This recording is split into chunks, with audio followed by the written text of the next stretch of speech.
এই নতুন বছরটা আমরা যেন বেশি বেশি আল্লাহর শুকরিয়া দিয়ে নতুন বছরটাকে সমৃদ্ধ করতে পারি, বেশি বেশি যেন আল্লাহর ইবাদত করতে পারি। নতুন বছরে আমরা শপথ নেই, আমরা যেন অন্তরে হিংসা লালন না করি, বিদ্বেষ লালন না করি, আমরা নিজেরা যেন কাদা ছোড়াছুরি না করি, আমরা যেন মিলেমিশে একসাথে একাকার হয়ে যাই। আল্লাহ তুমি কবুল করো, আমরা পড়ি আমিন। 60টা জিনিস মানুষ মরে যাওয়ার পরে তার কবরে পৌঁছতে থাকে।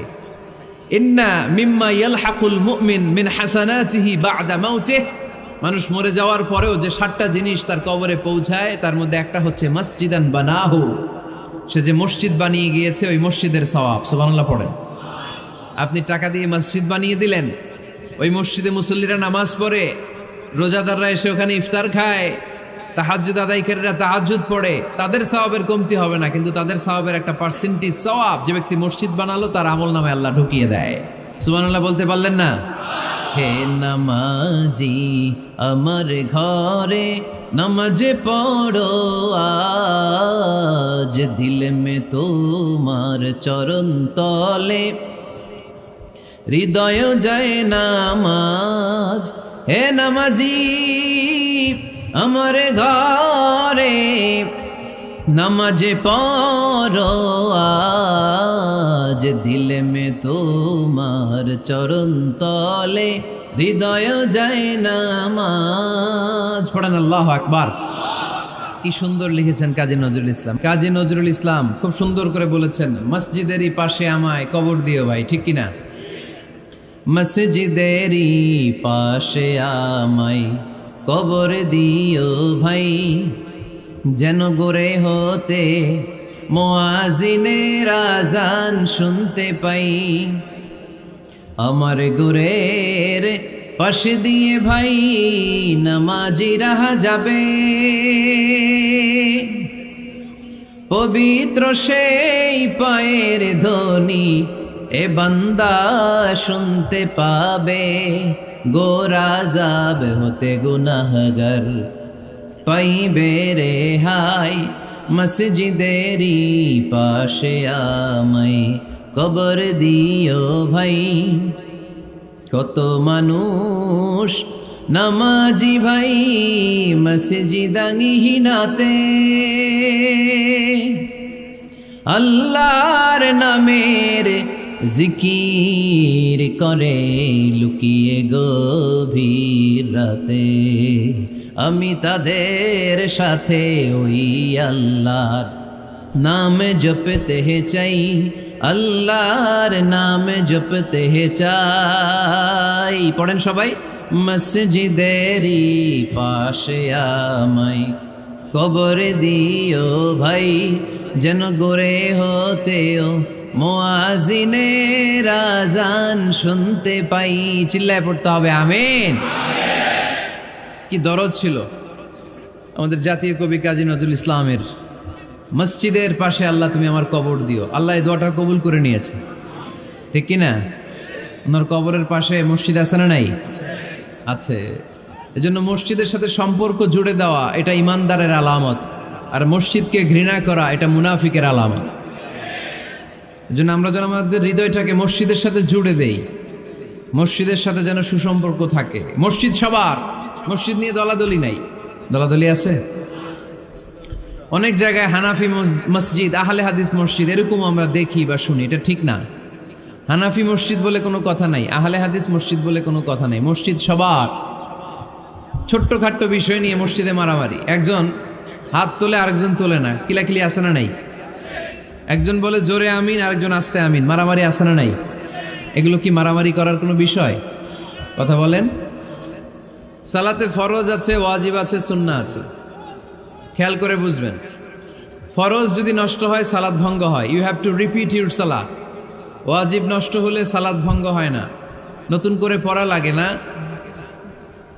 সেজদায় সাহু দিলেই সালাত আদায় হয়ে যায়।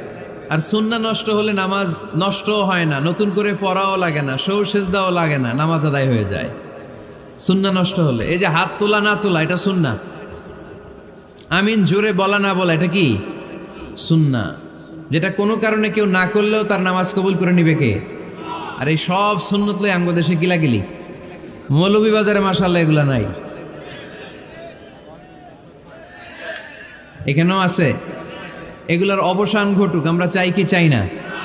আর কত এই ছোটখাটো বিষয় নিয়ে আমরা এই বিভেদের প্রাচীর আর দেয়ালকে উঁচু করব আমাদের মাঝখানে? কবে আমরা ঐক্যের সিন্ডিকেট করব? কবে? আর কবে সাদা মনের মানুষ হব? কবে? আর কত? অনেক হয়েছে, আর না, এবার থামেন। বিভেদের প্রাচীরকে ভেঙে চুড়িয়ে দেন। ঐক্যের এমন সিন্ডিকেট গড়তে হবে যাতে কোনো অপশক্তি এই ঐক্যকে ভাঙতে না পারে, বানচাল করতে না পারে। চিল্লায় বলেন ঠিক কিনা? এই জন্য মিউচুয়াল রেসপেক্টের দরকার, পারস্পরিক শ্রদ্ধাবোধ সব ক্ষেত্রে, রাজনীতিতে, সামাজিক অ্যাক্টিভিটিসে আমাদের আলেম ওলামাদের মধ্যে পারস্পরিক শ্রদ্ধাবোধের দরকার। মিউচুয়াল রেসপেক্ট, কেউ কাউরে রেসপেক্ট করে না। আমি যেটা বুঝছি এটাই সব, বাকি সব হারাম, এরকম বলে না অনেকে? এরকম যেন না করি। তাহলে মসজিদ সবার, মসজিদ আল্লাহর হাবিব সাল্লাল্লাহু আলাইহি ওয়াসাল্লাম খ্রিস্টানদেরকে মসজিদে ঢুকতে দিয়েছেন, আর আমরা মুসলমান ভাইয়ের জন্য মসজিদে তালা ঝুলাই দেই, আছে না নাই? আল্লাহর হাবিব সাল্লাল্লাহু আলাইহি ওয়াসাল্লাম কোথাও গেলেই প্রথমে মসজিদ বানাতেন। কি বানাতেন? মসজিদ বানাতেন। মক্কা থেকে হিজরত করে মদিনায় আসলেন, কোবায় থাকলেন কয়েক সপ্তাহ। কোবা পল্লীতে তিনি মসজিদ বানালেন, মসজিদ কোবা। ওখানে প্রতি শনিবার কেউ যদি অজু করে ওখানে যে 2 রাকাত নামাজ পড়ে, একটা কবুল ওমরার সওয়াব আল্লাহ তাআলা তার আমলনামায় দিয়ে দেয়। মসজিদে কোবা বানালেন। তারপরে মদিনায় এসে মসজিদে নববী বানালেন আল্লাহর হাবিব সাল্লাল্লাহু আলাইহি ওয়াসাল্লাম, মসজিদে নববী। এটা ছিল আল্লাহ রাসূল সাল্লাল্লাহু আলাইহি ওয়াসাল্লামের বৈশিষ্ট্য। কোথাও গেলেই তিনি মসজিদ বানাতেন, মসজিদে নববী। হায় রে, এখন তো কত সুন্দর মসজিদ আমরা দেখি, আমরা যে সালাত পড়ি। আল্লাহর হাবিব সাল্লাল্লাহু আলাইহি সাল্লামের সময় মসজিদে নববী কি এরকম ছিল? কথা বলেন। ফ্লোর ছিল বালুর ফ্লোর। কিসের ফ্লোর? আমাদের মসজিদের ফ্লোর কিসের? টাইলস। আর আল্লাহ রাসূল সাল্লাল্লাহু আলাইহি ওয়াসাল্লামের মসজিদে নববীর ফ্লোর কিসের? কথা বলে না তো, আওয়াজ করে উত্তর দেন না কেন? কষ্ট হচ্ছে? দুপুরে খাইছেন না সবাই? কেন খান নাই কেন? রোজা রাখছিলেন? হ্যাঁ, ফজর বাদে আইছি। আচ্ছা ঠিক আছে, ঠিক আছে। আচ্ছা আচ্ছা, সাউন্ড নাই, কথা শোনা যায় না? তো এটা শুনলা কেমনে? জিজ্ঞেস করলাম কথা শোনা যায় না, কয় না। তো এটা শুনলা কি করে? মানে অল্প শোনা যায়, তাই তো? একটু পরে আমার বিদায় ঘন্টা বাজবে, আমি চলে যাব। তোমরা ডিস্টার্ব করতে করতে আমার সময় শেষ। তোমরা ডিস্টার্ব করলে তোমাদের লস। আমি আমার টাইমের 1 মিনিটে বেশি যেতে পারবো না, কারণ এখানে আসরের সালাতের আজান শুরু হয়ে যাবে, এরপরে কোনো কথা নেই। আর বক্তব্য লম্বা করা এটা বেদাত।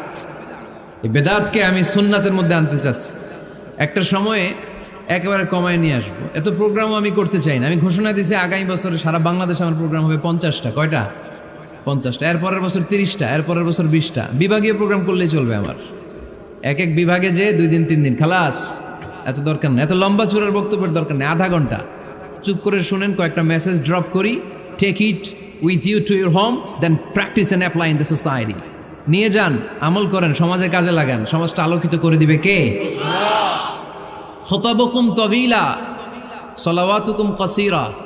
আল্লাহর হাবিব সাল্লাল্লাহু আলাইহি ওয়াসাল্লাম বললেন, কিয়ামতের একটা আলামত, কিয়ামতের আগে তোমাদের বক্তব্য হয়ে যাবে লম্বা, সালাত হয়ে যাবে খাটো। সালাতের পরে তাসবিহ পড়তে চায় না লোকজন, ব্যস্ত, মহা ব্যস্ত, সুপার বিজি। কোত্থেকে আসলে এই ব্যস্ততা? আপনি রবের সাথে মুনাজাত, না যাই ইউনাজি মুনাজাত, আপনার রবের সাথে একাকী নীরবে কথা বলতে মনে চায় না আপনার? এত তাড়াহুড়ো কিসের? ধীর স্থির হন, একটু স্থির হন, একটু মনোদৈহিক প্রশান্তি অর্জনের চেষ্টা করেন। সব সময় ব্যস্ত, ধাক্কাধাক্কি, উচ্ছৃঙ্খলা, এগুলো আমাদেরকে শেষ করে দিয়েছে। এজন্য লম্বা চোরা বক্তব্য ঠিক না। বক্তব্য শুনতে আমাদের ভালো লাগে, আমল করতে ভালো লাগে না। বক্তব্যটা শেষেই সিগারেট ধরায়, আছে না নাই? মাহফিল শেষেই বিড়ি ধরায়, কয় চমৎকার ওয়াজ করছে হুজুরে। ওয়াজটা সেরকম হয়েছে, অনেক কণ্ঠ সুন্দর হুজুরের। এতদিন ইউটিউবে দেখছি, আজকে সরাসরি দেখাইছি, আছে না নাই? তো কি লাভ হয়েছে? লাভটা হয়েছে কি? এই যে মাহফিল শেষে বিড়িটা